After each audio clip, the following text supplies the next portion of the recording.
Trump told CNN he is sure to clinch the Republican nomination by July. He also predicted Hillary Clinton will get the Democratic nod. Okay, for more on this, Dave Jacobson, Democrat strategist, and our Republican friend John Thomas is here with us yet again. We're going to get you guys staff IDs pretty soon. We're good with that. Well, one thing which I thought was really interesting today, if you have a look where the Republican candidates were, we had Donald Trump, who was campaigning in Atlanta, Georgia. Georgia votes not this week, but March 1st.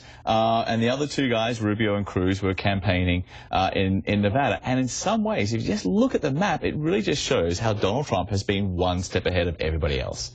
Yeah, you make a good point. Trump is a very savvy campaigner. He does better in primaries than he does caucuses, but he's probably going to win Nevada, and he knows it. He has a bigger margin for error there, so he's already looking forward to Super Tuesday. That's where he has to make a big blowout, so it's smart of him to be looking ahead, but he'll come back to Nevada. Oh, he's on his way back now. Yeah. But he's holding 4 campaign events over the next couple of days. But obviously, this guy is turning into quite a savvy politician, despite what he says. Right, he sort of cemented his front-runner status the other day in South Carolina, right? I think the real question is there going to be some sort of consolidation behind Marco Rubio with the establishment? If they're going to do it, they really got to move at lightning speed. Otherwise, Trump looks like he's going to be unstoppable. I don't see that happening. Why would Ted Cruz, who had, what, $40 or $50 million raised, he's got plenty of money to go to the distance. John Kasich might as well stay until Ohio because it's a winner-take-all. Right. I just don't see this field narrowing unless something cataclysmic happens. And this is the problem because, you know, once we get past Super Tuesday and we hit March 15, then all the states on the Republican side are winner-take-all. Right, and if you don't get that field down,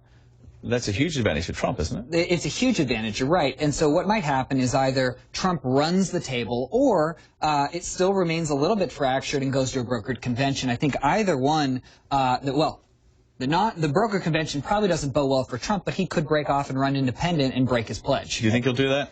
I don't know. I think the real question is whether or not Ted Cruz stays in if he doesn't win his home state of Texas. I think the argument for him to sort of, fortify this southern firewall that he had in South Carolina failed, right? The other day, didn't even carry evangelicals. That's right. That's right. And that's moreover, his backyard. Right. And moreover, he was making the argument just days ago that this is essentially a two-person race. Well, he was right. He said Marco Rubio and Donald Trump. Right, exactly. Clearly, he came in third, right? So that's not sort of a narrative that's going to help propel him forward in the next few states. Well, Ted has been a victim of Donald Trump's attacks for weeks on end. And quite frankly, the Cruz campaign has made a few big mistakes, and people are starting to trust their credibility that they'll do or say anything to win, and that's not good. Okay, you can tell me if this is accurate, but I see that there's 3 types of people right now in the GOP and the Republican Party.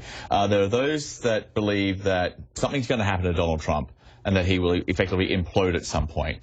Others who believe that something must be done to stop Donald Trump. And then there are those who believe they just simply now at this point have to embrace Donald Trump. From your point of view, where does the majority lie? The majority believe that Donald Trump has reached his ceiling if the Republican field, the establishment lane can coalesce. That's where the majority of people think we're not going to accept Donald Trump yet, although, quite frankly, we think about it more and more and what the reality of that would be like. I mean, not even the Pope can take this guy down, right? So, no, he's a strong candidate, and so we'll watch. It's a question of Texas with Cruz. Marco's now making strictly a general election argument in all of his. He's saying he's best to defeat Hillary. He's not saying he's the most principled conservative. And Donald Trump's saying he's the biggest change candidate. Okay. The logic now, though, obviously that Rubio is in fact making is that he's the guy to take out Donald Trump. How much has he been helped by Jeb Bush not being in the campaign? Because we had Jeb Bush's super PAC really going after Rubio. They're obviously now out of the game. Does this give Rubio a bit of an advantage? Well, look, clearly he was trying to appeal to the Jeb Bush donors yesterday when he gave his speech, obviously saying tremendous things about Governor Jeb Bush. So he clearly wants that endorsement. I just don't know if he's going to get it in enough time to really make a difference. I mean, those guys were really battling it out. They had sharp attacks going back and forth. So it's a real question of whether or not the Bushes will sort of coalesce behind Rubio, particularly if there's still establishment candidates in the race like John Kasich. And Ted Cruz has a lot of money to beat up Marco Rubio. I think the question for Marco Rubio here is, on the one real moment where he was taken to task at the debate by Chris Christie, he failed in that moment. Donald Trump has yet to unload on Marco Rubio. When he does, can Marco Rubio stand up to those attacks? He sort of has a little, but really nothing compared to Jeb Bush and Ted Cruz. Of course, there's the Democrats as well. They're now turning their attention to South Carolina. Bernie Sanders, Hillary Clinton will face off there in a primary this coming Saturday. And fresh off his weekend loss to Clinton in Nevada, Sanders has been making his case at a rally on Sunday. South Carolina has the opportunity to make American history, and I hope you will. Now, Hillary Clinton is crediting her win in Nevada to months of organizing by her campaign staff. She also told CNN that she has to do to convince independent voters that she is trustworthy. Bit of a problem on the issue of trust. Another problem too, and this happened a little earlier on Sunday in South Carolina. Bernie Sanders made this surprise visit to an predominantly African-American church in South Carolina. I think we have the video here, and if you look at it, he tried to work the room. He tried to, he was delivering some kind of stump speech.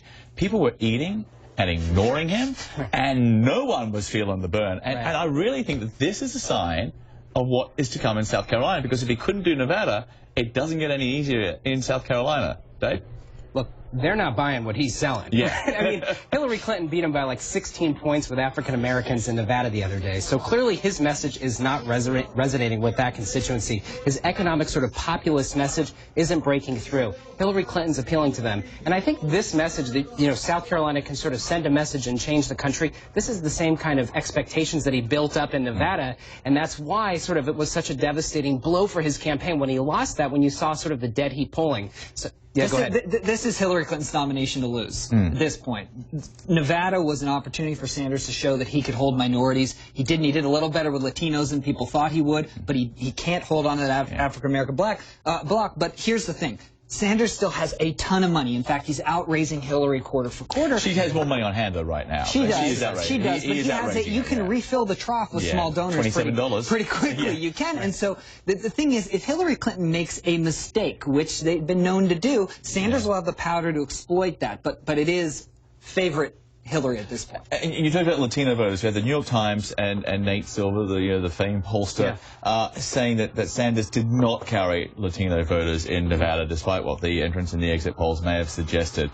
He didn't really carry any of the major groups there, the African Americans, the working class, and now it looks like he didn't carry Latino voters. So Dave, this is enough of a political revolution. Not at all. I mean, look, and turnout is extraordinarily low. I mean, I think it was something like 120,000 people turned out on the Democratic side in 2008, and you had about 80,000 Democrats turn out yesterday. So this is not the turnout that he's talking about when he calls for sort of a political revolution. Moreover, yesterday was sort of Hillary's real the first of two consecutive firewall states.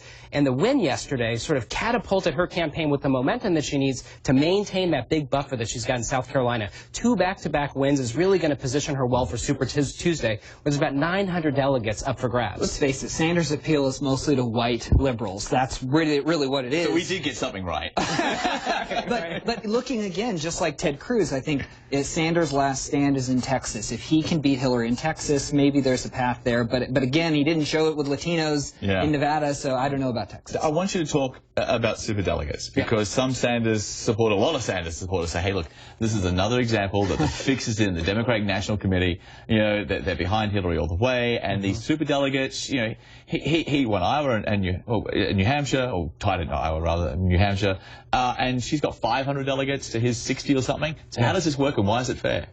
Right. Well, I think the reality is, I think you need somewhere around 2,400 delegates to lock up the nomination, right? And she's got such a substantial lead. Super delegates are uncommitted delegates. They're not delegates that are sort of translated when you win a state. They're members of Congress. They're DNC members. They're governors. They're big heavyweights in the Democratic Party. They are the establishment, right? So it makes sense. And you know what? You're seeing on the Democratic side that yesterday was sort of a vindication for the establishment. They won yesterday, and Hillary Clinton's win in South Carolina, I think, in a couple days, is sort of going to cement the fact that the establishment's probably going to win in the Democratic contest. Very different on the Republican side. Most of the senior Democrats that I know in the House and the Senate are scared to death of Bernie Sanders. Sure. Not only do they think he won't win, but if he did win, they're scared of what that means in the midterm for them. Right. So they don't. The down races as well. Yes. But does it add to this perception that the fix is in for Hillary? Yeah, I mean, leave it to the Clintons to rig the system, right? But that's right. I mean, we start in Iowa with coin flips, and we're in Nevada with cutting cards. Hey, you can't make this stuff up. Okay, you get the last word. I think the fact is, Hillary Clinton, it's not about Bernie Sanders anymore. Hillary Clinton has serious fundamental problems as a candidate. You hit it. Trust is the issue. If she can't get around that, she may lose in November. Superdelegates don't help. Sean, thank you. We'll talk to you again next hour. Appreciate it. Okay, ahead of next Saturday's Democratic primary in South Carolina, Hillary Clinton and Bernie Sanders.